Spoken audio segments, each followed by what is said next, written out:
नमस्कार, मी स्नेहा. साम टीव्हीच्या महाराष्ट्र कॉलिंग या कार्यक्रमामध्ये तुम्हा सगळ्यांचं स्वागत. आकाशात आपल्याला जे लहान तसेच मोठ्या आकारांचे तारे दिसतात, या ताऱ्यांचा समूह म्हणजेच नक्षत्र.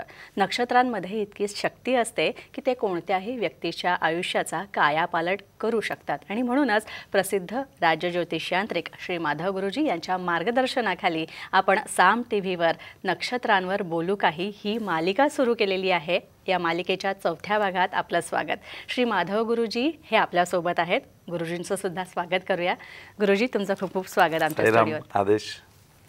सरांशी चर्चा करणार आहोत. आज कुठली नक्षत्र आपण जाणून घेणार आहोत ते सुद्धा पाहणार आहोत. मात्र त्याआधी सरांची ओळख करून देते. श्री माधव गुरुजी यांनी दिल्लीच्या शुक्राचार्य ॲस्ट्रॉलॉजी सेंटरमार्फत ज्योतिषशास्त्राच्या विविध शाखांचा तब्बल 16 वर्षांचा अभ्यासक्रम पूर्ण करत राज्य ज्योतिषयांत्रिक ही पदवी संपादित केली आहे. एक गोष्ट इथे आवर्जून नमूद करेन, ती म्हणजे हा प्रदीर्घ अभ्यासक्रम पूर्ण केलेले महाराष्ट्रामध्ये आज मितीला फक्त 7 जण आहेत आणि श्री माधव गुरुजी हे त्यांच्यापैकीच एक आहेत. श्री माधव गुरुजी हे रायगड जिल्ह्यातील असून त्यांच्या घराण्याला ज्योतिष विद्याशास्त्रांची 7 पिढ्यांची परंपरा सुद्धा आहे. श्री माधव गुरुजी हे 7वे वंशज असून हे कार्य ते घराण्याची ज्योतिष विद्याशास्त्राची परंपरा पुढे अतिशय सुंदर पद्धतीने चालवतात. तसंच श्री माधव गुरुजी हे कायद्याचे पदवीधर देखील आहेत. हे विशेष. प्रतिभा ॲस्ट्रॉलॉजी सेंटर हे त्यांचं पनवेल तसंच दादर इथे सुद्धा कार्यरत आहे.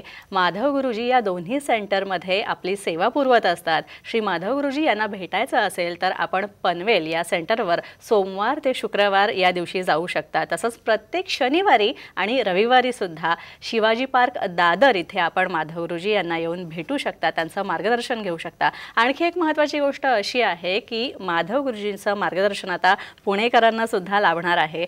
पुण्यात सुद्धा माधव गुरुजी येत असतात. तसंच येत्या जवळपास जुलैमध्ये सर असणार आहेत. तिथे 8, 9 आणि 10 जुलैला सर पुण्यात असणार आहेत. आणि ज्यांना कुणाला त्यामुळे माधव गुरुजींना भेटायचं आहे, ज्या पुणेकरांना त्यांचं मार्गदर्शन घ्यायचं आहे, त्यांनी या तारखांना अपॉइंटमेंट बुक करू शकता. खाली तुम्हाला नंबर्स दिले आहेत, ते नंबर तुम्ही टिपून घ्या. चला तर मग सुरुवात करूया आपल्या चर्चेला आणि जाणून घेऊयात आजच्या नक्षत्रांबद्दल.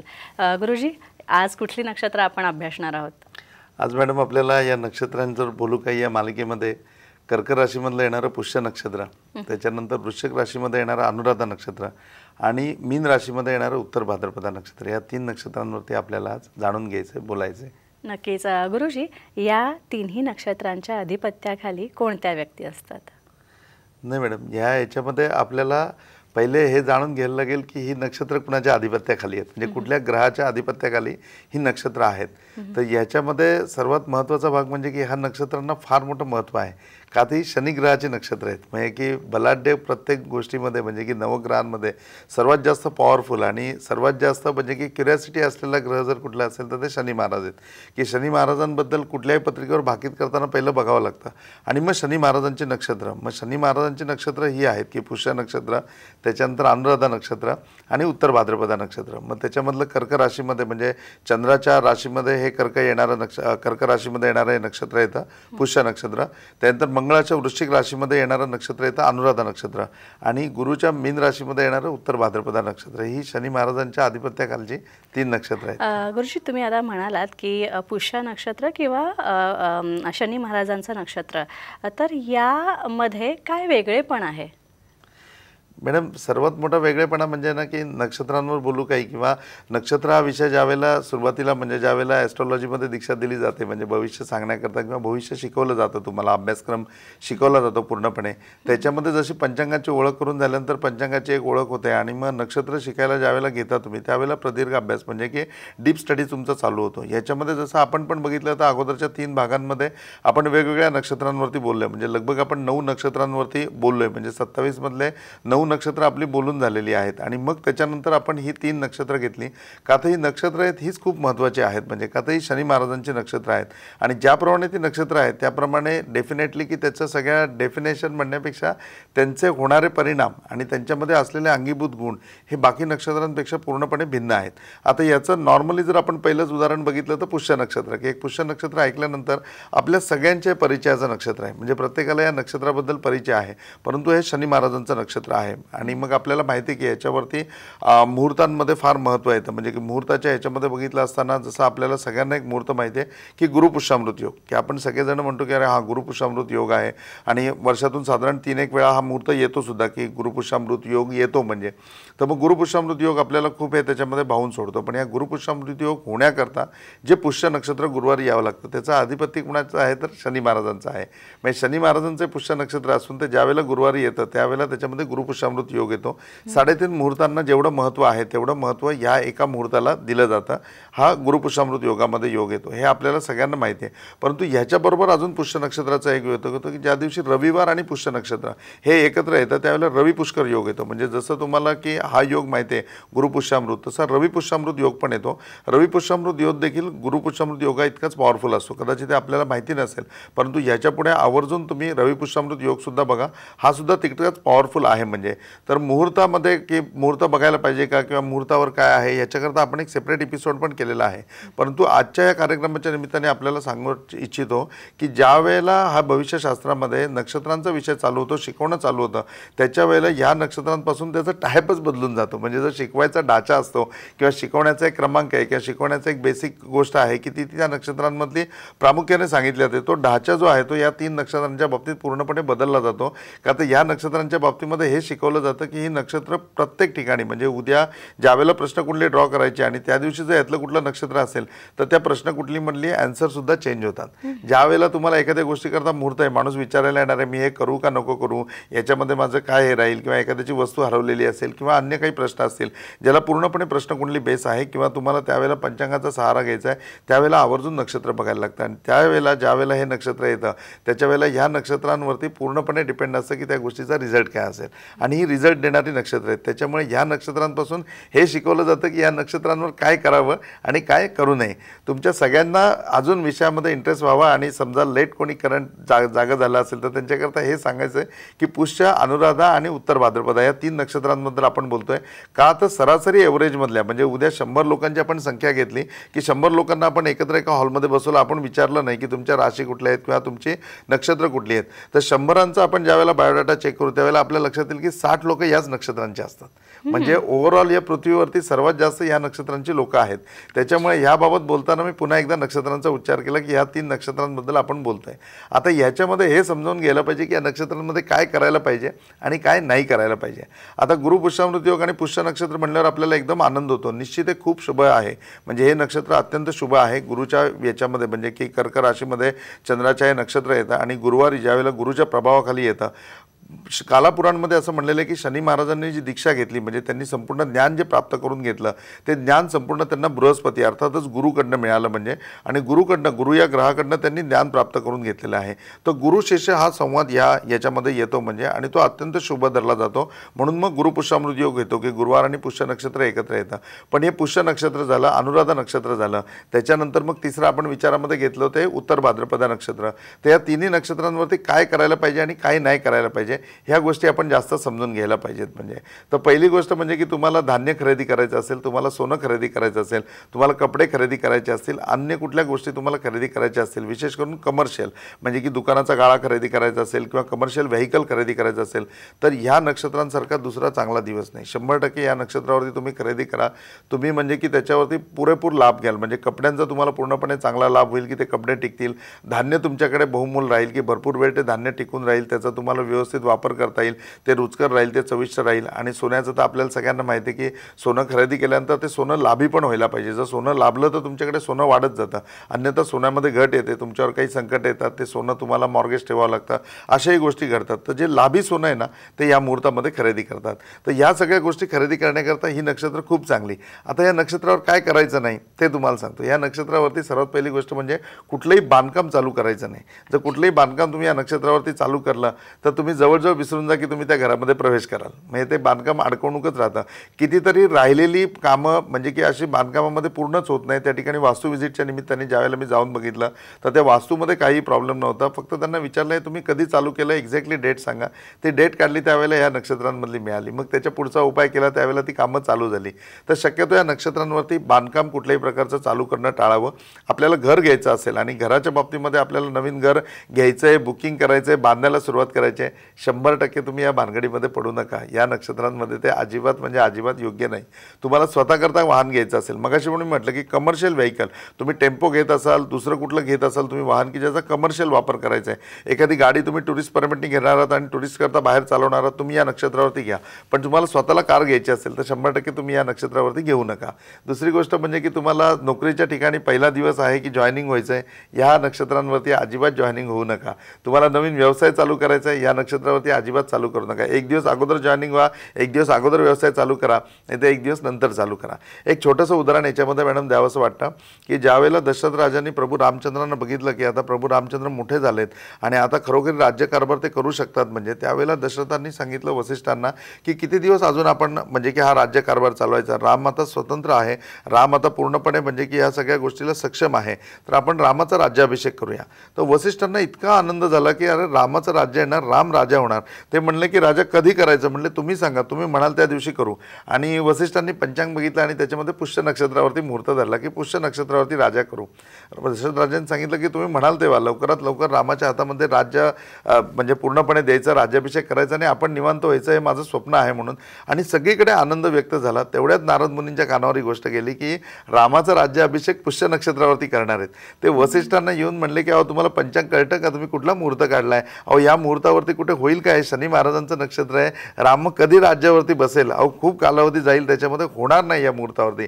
परंतु वसिष्ठ ऐकले नाही. ते म्हणले हो पुष्य नक्षत्रावरती आहे आणि रामाचं हे पुष्य नक्षत्र हे जन्म नक्षत्र आहे, त्यामुळे याबाबत अशी कुठलीही शंका येणार नाही, तू काहीतरी बोलू नकोस, तू जा, आम्ही खूप आनंदामध्ये आणि खूप गडबडीमध्ये आहे. शेवटी त्या ठिकाणून उठून नारद मुनी दशरथ राजाकडे येतात आणि दशरथ राजाला म्हणतात की तू तरी ऐक, अरे प्रभू रामचंद्र राजा व्हावी माझी स्वतःची इच्छा आहे, पण चांगल्या मुहूर्तावर करा तुम्ही. अशा मुहूर्तावर तुम्ही शनी महाराजांच्या नक्षत्रावर बसत आहे, तो कधी होईल राज्याभिषेक कल्पना आहे का. परंतु दशरथ राजा होता ते गुरुप्रमाण गुरुवचन, एकदा गुरुनी सांगितलं की ह्या दिवशी करायचं आहे, ते म्हणले मला तुम्ही देहत्याग करायला सांगा मी करीन, पण याच्यापर्यंत तुम्हाला एवढं सांगतो की मी त्यांची आज्ञा नाही हे करू शकत, डावलू शकत, मी पुष्य नक्षत्रावरतीच राज्याभिषेक करणार. पुढे पुष्य नक्षत्रावरती राज्याभिषेक ठरला आणि मग रामायणाचा पुढचा पार्ट तुम्हाला माहिती आहे की प्रभू रामराजा राजा व्हायच्याऐवजी वनवासाला गेले. 14 वर्ष त्याच्यामध्ये बेगली. निश्चितपणे प्रभू रामचंद्रांचा राज्याभिषेक झाला, पण त्याच्याकरता 14 वर्ष वाट बघायला लागली. असं हे पुष्य नक्षत्र आहे, असंच अनुराधा नक्षत्र आहे. एक छोटीशी गोष्ट तुम्हाला आठवण करून द्यावीशी वाटते की बघा आपल्याकडे भाद्रपद शुक्ल महिन्यामध्ये आपण गौरी आणतो, महालक्ष्मी आपल्या घरी आणतो गणपतीमध्ये. या गौरींचं जे आव्हान असतं म्हणजे गौरी ज्या घरी आणतो ना आपण, या 100% आणतो आपण कुठल्या नक्षत्रावरती, तर अनुराधा नक्षत्रावरती. या नक्षत्रावरती लक्ष्मी घरामध्ये आलेली खूप चांगली, परंतु या नक्षत्रावरती 100% कधीही कर्ज घेऊ नका. या नक्षत्रावरती कर्ज घेतलं तर तुमच्या आयुष्यामध्ये तुम्ही कर्जबाजारी राहाल, पण ह्या नक्षत्रावरती जर तुम्ही कर्ज फेडायला सुरुवात केली तर 100% तुम्ही लवकरात लवकर कर्जातून मुक्त व्हाल. कितीतरी लोक मॅडम आमच्याकडे येतात आणि विचारतात की गुरुजी बाकी सगळं चांगलं आहे, फक्त कर्ज कसं फेटेल असं सांगा. आम्ही या नक्षत्रांमधले त्यांना वार लिहून देतो की तुम्ही हे नक्षत्र या तारखेला या वारी आहे, ह्या दिवशी तुमचा हप्ता नसेल तरी तुम्ही आवर्जून पैसे भरा, ह्या नक्षत्रावरती भरायला सुरुवात करा, तुमचं कर्ज लवकर फेटेल. आणि 100% त्याचा अनुभव आहे की या नक्षत्रांवरती ज्यावेळेला तुम्ही कर्जाची परतफेड करायला घेता तुमचं कर्ज लवकर फेडतं. तेव्हा कर्जमुक्त होण्याकरता हे 3 नक्षत्र लक्षात ठेवा, पुष्य, अनुराधा आणि उत्तराषाढा. ह्या नक्षत्रावरती रिपे करायला सुरुवात करा, तुम्ही लवकर कर्जमुक्त व्हाल. नक्कीच. आणखी आपण इंटरेस्टिंग गोष्टी, रोचक माहिती गुरुजींकडनं या नक्षत्रांच्या बाबतीत जाणून घेणार आहोत. तसंच या नक्षत्राच्या अधिपत्या खाली येणाऱ्या ज्या व्यक्ती आहेत त्या व्यक्तींचे आपण गुणविशेष जाणून घेणार आहोत, जो खूपच इंटरेस्टिंग असा भाग असतो या सगळ्या चर्चेतला. मात्र त्याआधी एक छोटासा ब्रेक घेऊया.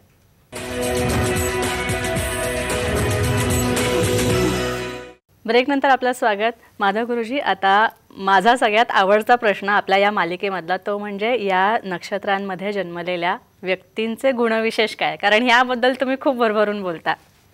या नक्षत्रांमध्ये मॅडम जे जन्मलेले व्यक्ती असतात ना, ह्या व्यक्तींच्या बाबतीत सांगायचं झालं तर सर्वात बेस्ट म्हणजे की यांचं लव, म्हणजे एक इनोसंट लव आपण ज्याला म्हणतो ना, की एखाद्याचं प्रेम असतं बघा, म्हणजे की त्या माणसाचं म्हणजे त्याच्या कृतीमधनं, त्याच्या हसण्यामधनं, त्याच्या बोलण्यामधनं किंवा एखाद्या गोष्टीवरती त्याच्या प्रतिक्रियामधनं निव्वळ प्रेम दिसत असतं. म्हणजे तर त्याला जे इनोसंट लव आपण म्हणतो ना, की निष्पाप प्रेम, ते ह्या व्यक्तींकडनं तुम्हाला 100% मिळतं. म्हणजे की कर्क राशीमध्ये पुष्य नक्षत्र असेल, नाही तर मग वृश्चिक राशीमध्ये अनुराधा नक्षत्र असेल, मीन राशीमध्ये उत्तर भाद्रपद नक्षत्र असेल, तर या लोकांनी नुसतं असं बघितलं जरी ना तरी त्यांचं प्रेम लक्षात येतं. म्हणजे तर इनोसंट लव 100% यांच्याकडनं मिळतं. म्हणजे म्हणजे भविष्यकार कायम या बाबतीमध्ये म्हणतात की जर प्रियकर प्रेयसी असतील आणि या दोघांमधला एक जण या नक्षत्रामधला असेल तर 7 जन्माचं प्रेम त्यांचं ह्या जन्मामध्येच होऊन जातं. म्हणजे की खूप सुंदर, म्हणजे क्वालिटी ऑफ लव्ह किंवा इनोसंट लव्ह हे या लोकांकडनं बघायला मिळतं. म्हणजे आणि प्रेमाची त्यांच्या बाबतीमधली म्हणजे की त्यांचं प्रेम हे खरंच खूप वेगळं असतं. म्हणजे त्यांनी एखादं लिहिलेलं लव्ह लेटर अक्षरशः म्हणजे आयुष्यभर माणूस सांभाळून ठेवेल इतकं सुंदर त्यांचं प्रेम त्याच्यामधनं व्यक्त होत असतं आणि त्यांना ते व्यक्तही खूप चांगलं करता येतं. तर हा एक बेसिक गुण या लोकांमध्ये सगळ्या शनीच्या नक्षत्रांमध्ये भेटतो. दुसरी महत्त्वाची गोष्ट म्हणजे या लोकांमध्ये जाणवते ती म्हणजे प्रामुख्याने की यांच्या बाबतीमध्ये म्हणजे जसं एखाद्या गोष्टीवरती प्रगट होणं असतं किंवा एखाद्या गोष्टीवरती आपण पूर्णपणे म्हणजे की आपली प्रतिक्रिया देतो, तर तशा बाबतीमध्ये ना काळजी घेणं हा जो प्रकार येतो की खूप एखादा माणूस काळजीभाऊ असतो की तो खूप काळजी घेतो. तर काळजी कशी घ्यावी ना तर या लोकांकडनं शिकायचं. म्हणजे हे प्रचंड एखाद्याची काळजी म्हणजे प्रत्येकाचीच खूप काळजी यांना असते. इतकी काळजी असते की कमालीच्या बाहेर. म्हणजे की यांच्या कुटुंबामधलं कोण प्रवासाला निघालं तर मग त्या माणसाला शेवटी यांच्या फोनचा कंटाळा येतो. इतके फोन करणार. म्हणजे तो तिकडनं घरनं निघाला की तो स्टेशनला पोहोचला की नाही फोन, अरे बाबा पोहोचला का स्टेशनला, हो पोहोचलो, अरे गाडी राईट टाईम आहे का, हो राईट टाईम आहे, अरे मग बसायला सीट मिळाली का तुला, मग विंडो सीट मिळाली का, अरे मग तिकडे ऊन तर नाही येते ना. म्हणजे एवढी काळजी यांना पाठीमागे असते. म्हणजे त्याच्या पाठीमागे निर्विवाद काळजी भाग असतो. पण इतकं काळजी ना की या लोकांना आम्ही काळजीभाऊ सरकार म्हणतो की ते सदैव काळजीमध्येच. म्हणजे याची काळजी कर, त्याची काळजी कर, त्याची काळजी कर. तर काळजी या लोकांचा एक मोठा गुण असतो. म्हणजे कधी कधी पेशंटच्या बाबतीमध्ये किंवा घरच्या लोकांच्या बाबतीमध्ये या लोकांची खूप प्रिकॉशन असते. ते काळजी खूप सुंदर घेतात. आता टूरच्या निमित्ताने ट्रिपच्या निमित्ताने माझ्याबरोबर एवढी लोकं असतात. म्हणजे जवळजवळ एका ट्रिपला नाही म्हणलं तरी 108च्या वरतीच लोकं असतात. म्हणजे कारण प्रत्येक ठिकाणी आपले धार्मिक याग वगैरे असतात. तर त्या अनुषंगाने मिनिमम 108 लोकं बरोबर असतात. आता 108 लोकं बरोबर असल्यानंतर मी तुम्हाला सांगितलं की मॅक्झिमम लोकं या नक्षत्रांमधली येतात म्हणजे किंवा बघायला मिळतात. तर या नक्षत्रांमधली लोकं बरोबर असतात. तर ती बाकीच्या लोकांची काळजी घेतात ना की आपलं टेन्शन रिलीफ होऊन जातं. आपल्याला काय बघावं लागत नाही. आपल्याला माहिती आहे लोकं आहेत ना त्यांची काळजी घेतील. तिसरा महत्त्वाचा गुण या लोकांमध्ये येतो तो म्हणजे की प्रचंड शंका यांच्या मनामध्ये. म्हणजे कुठल्याही गोष्टीमध्ये झालं ना तर शंकेखोर आणि संशय प्रत्येक गोष्टीमध्ये. म्हणजे एकदम छोटी छोटी छोटी छोटी शंका या लोकांच्या मनामध्ये येते आणि ते इतके शंकाखोर असतात ना की त्या शंकेमुळे ना समोर सगळं म्हणजे पंचपक्वान्नाचं ताट असेल ना त्या ताटाचा या लोकांना म्हणजे की असा तेवढा अनुमत किंवा तेवढा त्याचा आनंद नाही घेता येत. कारण त्यांच्या मनामध्ये नुसती शंका. म्हणजे ते प्रवासाला निघाले तरी ते पहिले विचारणार गुरुजी गाडी राईट टाईम येईल ना, हो गाडी राईट टाईम येणार आहे. गाडी आली की मला पुढची सीट मिळेल ना बसायला, मग मला पुढची सीट मिळाली पाहिजे, मग मला विंडो सीट मिळाली पाहिजे, मग ड्रायव्हर गाडीचं व्यवस्थित आहे ना, आपण वेळेवर जाऊ ना, मध्ये ट्रॅफिक नसेल ना. इतक्या शंका की कमालीच्या बाहेर. जसं काय म्हणजे की हे सगळे काही करणार आहेत. तर एवढ्या शंका या लोकांच्या मनामध्ये असतात. म्हणजे परंतु दुसरी एक गोष्ट असते की हे लोक कायम कल्पतरूच्या छायेत असतात. म्हणजे यांचं जीवन इतकं सुंदर असतं की अप्रतिम. म्हणजे पुष्य नक्षत्र म्हणल्यानंतर तुम्ही काय विचार करता की जसं आपण म्हणतो ना की लक्ष्मीपुत्र, तर लक्ष्मीपुत्र असतं किंवा अनुराधा नक्षत्रामधली स्त्री खरोखरी लक्ष्मी समान असते. म्हणजे दिसायलाही सुंदर, तिच्या हातामध्ये ज्या घरामध्ये ती असते तिच्या वडिलांकडनंही ती श्रीमंत असते, निर्विवाद ती पुढे नवऱ्याकडे गेल्यानंतर सुद्धा श्रीमंताच्या घरामध्ये असते. तर म्हणजे असं प्रॉपर्टी आणि याच्या बाबतीत काही कमी नसतं. म्हणजे जसं एखादं म्हणजे की सोना चांदीची पेढी आहे आणि त्या पेढीवरती शेठजी बसलेला आहे तर तो शेठजी म्हणजे पुष्य नक्षत्र. त्याच्यानंतर एखाद्या ठिकाणी बँकेमध्ये बँक मॅनेजर बसलेला आहे की अख्खी बँक त्याच्या आधिपत्याखाली आहे, त्याच्या कायद्याखाली आहे किंवा त्याच्या अनुग्रहाखाली आहे, तर तिथे बसलेलं असतं ते अनुराधा नक्षत्र. असे कायम मोठ्या हुद्द्यावरती हे लोक भेटतात किंवा अशा चांगल्या ठिकाणी लोक भेटतात. किंवा मॅक्झिमम तुम्ही बघाल तर या याच्यामधली लोक ही चांगल्या आध्यात्मिक योगांवरती सुद्धा भेटतात. त्याचबरोबर म्हणजे सोना चांदीचे व्यापारी झाले, मंत्र्यांची मुलं झाली किंवा मंत्री झाले, हे सगळे या राशींमध्ये ह्या नक्षत्रांमध्ये जन्माला आलेले असतात. त्यामुळे निश्चितपणे म्हणजे की एक मोठ्या हुद्द्यावरती हे लोक पोचलेले असतात. परंतु या लोकांच्या बाबतीमध्ये आम्ही काय म्हणतो की कल्पतरूच्या छायेत. म्हणजे या लोकांनी विचारलं की आमचं भविष्य कसं आहे, त्यांना एवढंच सांगायचं तुम्ही कल्पतरूच्या छायेत आहे, तुम्हाला काय कमी आहे. आणि खरं तसंच असतं. म्हणजे आपण म्हणतो ना एखादा माणूस जन्मतानाच सोन्याचा चमचा तोंडात घेऊन जन्माला असतो किंवा एखाद्या माणसाच्या याच्यामध्ये नाही रे त्याचं नशीबच खूप चांगलं आहे, तर ती सगळी लोक या नक्षत्रांमधली असतात. फक्त प्रॉब्लेम असा असतो की कल्पतरूच्या छायेमध्ये, तर कल्पतरूच्या छायेमध्ये बसल्यानंतर तुम्ही त्याप्रमाणे अपेक्षा करायला पाहिजे. म्हणजे एक माणूस कल्पतरूच्या छायेत बसला, त्याला वाटलं अरे पंचपक्वान्न मिळेल का, लगेच ताट आलं. मग त्याला वाटलं की अरे इथे मला असं टेकून लोड मिळेल का, तर लोड मिळालं, लगेच तो टेकून बसला. मग जेवण पूर्ण झाल्यावर त्याला असं वाटलं अरे एखादं चांगलं गार पाणी मिळेल का, पाणी मिळालं. मग त्याला वाटलं एखादं छान पान मिळालं, मुखवास मिळालं तर किती मस्त होईल, तो पण मिळाला. मग ते म्हणल्यावर त्याला वाटलं की असं गादी मिळाली असते ना तर पाय लांब केले असते, मग गादी मिळाली. मग या सगळ्या गोष्टी जशा ह्या लोकांच्या मनामध्ये येतात ना तशा ॲक्सेप्ट होतात. पण पुढे जाऊन त्याला असं वाटलं की अरे मी सगळं मनामध्ये मागतोय, त्या सगळ्या गोष्टी इथे मिळतात, मग इथे भूत तर नसेल ना. आता कल्पतरूच्या छायेत आहे, मनामध्ये विचारायला लगेच भूत पण प्रगट झालं. भूत प्रगट झाल्यावर तो म्हणला अरे हे काय, हे तर भूत आहे, म्हणजे हे सगळं मायावी आहे, म्हणजे इथे ब्रह्मराक्षस पण असेल. ब्रह्मराक्षस पण प्रगट झाला. मग याच्या मनात त्याला अरे तो मला मला खाणार तर नाही ना, लगेच त्याने त्याला उचलला आणि खाऊन टाकला. म्हणजे शेवटी सगळी सुखं आहेत, परंतु शंका काढत बसलात तर त्या शंकेमधनं काही मिळत नाही. म्हणजे ते यांचा शंकाखोर स्वभाव असतो, त्याच्यामुळे हे लोक तेवढा लाभ नाही घेऊ शकत, एवढाच त्याच्यामध्ये एक प्रॉब्लेम येतो. पण बाकी यांच्या बाबतीमध्ये बोलायचं झालं तर हे ऑलवेज कल्पतरूच्या छायेमध्ये असतात. आणि अजून महत्त्वाची गोष्ट जर याच्यामध्ये सांगायची झाली तर याच्यामधली माणसं, म्हणजे जर तुम्ही माणसं ऐकायला याच्यामधली तर तुम्हाला कळेल की हे नक्षत्र काय. जसं पुष्य नक्षत्रामध्ये मी मगाशी बोलताना सांगितलं, प्रभू रामचंद्राचा जन्म आहे, लता मंगेशकरांचा जन्म पुष्य नक्षत्रामधला आहे, राज कपूरांचा जन्म जे आहे राज कपूर यांचा पुष्य नक्षत्रामधला आहे. अनुराधा नक्षत्रामध्ये जर आपण घेतलं तर अनुराधा नक्षत्रामध्ये सरदार वल्लभभाई पटेल आहेत, सरदार वल्लभभाई पटेलांचा जन्म येतो. राजे शहाजी म्हणजे शिवाजी महाराजांचे पिता हे सुद्धा या नक्षत्रांमधल्या म्हणजे शनीच्या नक्षत्रांमध्येच जन्माला आलेले आहेत. मोहम्मद रफी ह्या नक्षत्रांमध्ये जन्माला आलेले आहेत. तर ह्या सगळ्या व्यक्ती या नक्षत्रांमध्ये जन्माला आलेल्या आहेत की जेणेकरून तुम्ही समजू शकता की यांचं लाईफ कसं होतं. आणि याच नक्षत्रामध्ये तुम्ही जन्माला आलेला आहात तर तुमचं लाईफ कसं असेल. नक्कीच माधव गुरुजी, खरं तर आणखी प्रश्न मनात होते, पण मात्र आता आपल्याकडे वेळ नाही आहे, त्याच्यामुळे आपण ते घेऊ शकत नाही आहोत. पण खूप छान चर्चा झाली. विशेषतः तुम्ही गुणविशेष खूप चांगल्या पद्धतीने सांगितले. मुळात शंकाखोर स्वभाव असतो यांचा, आणि मुळात मला असं वाटतं की शंकाच ही समस्या असते यांची. नाही, समस्यांच्या बाबतीमध्ये या लोकांचा विचार केला तर यांच्या आयुष्यामध्ये एक प्रामुख्याने समस्या असते. ती महत्त्वाची समस्या म्हणजे की यांना कधीही यांच्या कर्तृत्वाची जाणीव नसते. म्हणजे तो एक शाप समजा की जो शाप हनुमानाला होता, हनुमानाला असं होतं की त्याच्याकडे किती ताकद आहे, त्याच्याकडे किती शक्ती आहे, तो काय करू शकतो, या गोष्टीची कोणीतरी त्याला जाणीव करून द्यावी लागायची. ज्यावेळेला ती जाणीव कोणी त्याला करून द्यायचं ना, त्याच वेळेला तो गोष्ट करायचा. आता जांबुवंत महाराज हे कायम हनुमंतरायांच्या बरोबर होते आणि जांबुवंत महाराज वेळोवेळी त्यांना प्रत्येक गोष्टीची आठवण करून द्यायची की अरे तू उडू शकतोस, अरे तू हवेमध्ये पोहू शकतोस. आणि मग त्यानंतर हनुमंतराया करायचे. एक्झॅक्टली तो श्राप किंवा त्याच बाबतीमधलं म्हणजे की समस्या ह्या लोकांच्या जीवनामध्ये असते की या लोकांना कधीही स्वतःच्या कर्तृत्वाची जाणीव नसते की हे लोक काय करू शकतात. यांच्या कमाल आणि किमान मर्यादा यांना कधीही कळत नाही. त्यामुळे यांना ऑलवेज लाईफमध्ये असा माणूस लागतो जो वेळोवेळी यांना जागृत करेल, की वेळोवेळी यांना जागृत करेल, वेळोवेळी यांना सांगेल की अरे तू हे कर, अरे तू हे करू शकतो. आणि मग डेफिनेटली हे लोक ते करतात आणि त्याच्यामध्ये पुढे जातात.